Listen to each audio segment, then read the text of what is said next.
眼前这台6缸柴油机已经安全行驶了100万公里，但是由于最近烧机油严重，且伴随着动力严重不足，车主也是很无奈的将这台20年的老机器给送了过来。本来车主是想直接更换一台新的发动机，一问价格得880万卢比，并且还有3个月的等待期，想都没想就直接送这台老伙计来住院了。因为修理厂的师傅表示，完美修复仅需2万卢比，这是划算，巴铁师傅肯定干。拆掉油底壳之后，可以看到里面成色就不咋地了，机油基本上是全黑，1年没有换机油应该是没跑了。在巴基斯坦能碰到一个勤换机油的主估计很难。在老师傅的一阵拉扯中，凸轮轴是不情愿地整了出来，肉眼目测来看，凸轮轴是没有拉伤的，问题不大。然后将所有拆卸的零配件用柴油全部清洗一道。虽然巴铁师傅发动机修得不错，但是清洁专业户这个名号也非空穴来风，因为老师傅们会把零配件洗到出厂时的成色，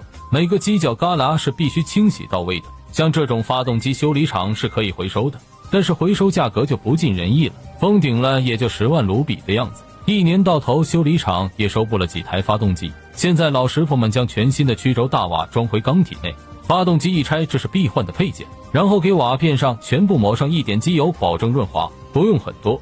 但是机油是必须要有的。然后再将洗得锃光瓦亮的曲轴给装回去，转动一下是非常的丝滑，如果没有抹机油就转动就是另外一种结果了。曲轴大瓦盖的瓦片同样也是换的新的，要更换的话，发动机里头所有的瓦片都是一同更换，差一个不换都是不行的，就是这么的严谨。然后用扳手将所有的固定螺栓拧紧，全靠大力出奇迹。还好这台6缸机的尺寸不是特别大，不然装配的难度起码是增加1倍的。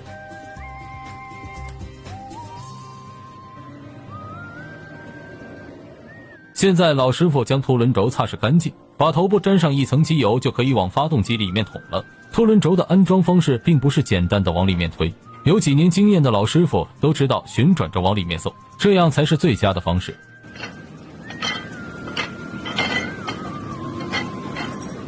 如果没看错的话，老师傅用了点502胶沾了一下密封垫，这个操作估计会把下一位维修师傅整神了。不严谨的师傅总会埋下不严谨的坑，就像腻子下边藏了自宫螺丝一个道理。现在老师傅们将全新的活塞环套入活塞上，再用机油将整个活塞全部涂满。活塞安装时需要用专业的工具压住活塞环，这种工具有眼前这种市面上售卖的，也有用铁皮自制焊接的。总之把活塞环压住之后就能轻松的推进去了，不用工具的话基本上是装不进的。然后再锁紧连杆瓦盖的固定螺栓，那么发动机就简简单单的安装完一半了。侧着安装气缸盖的修理厂估计不多见了吧，还好是有螺栓直接对准孔位，不然这辈子估计是装不上了。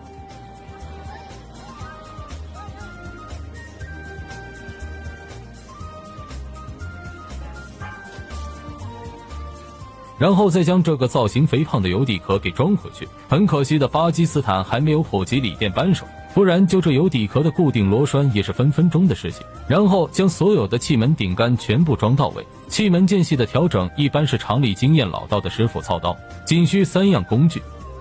但是一般的小徒弟也学不来，因为塞齿扳手螺丝刀他们还没有随身携带，这玩意调整一下子起码得半个小时的时间，搞好了可以交差，搞不好发动机拉缸，搞完了之后就可以打火测试了。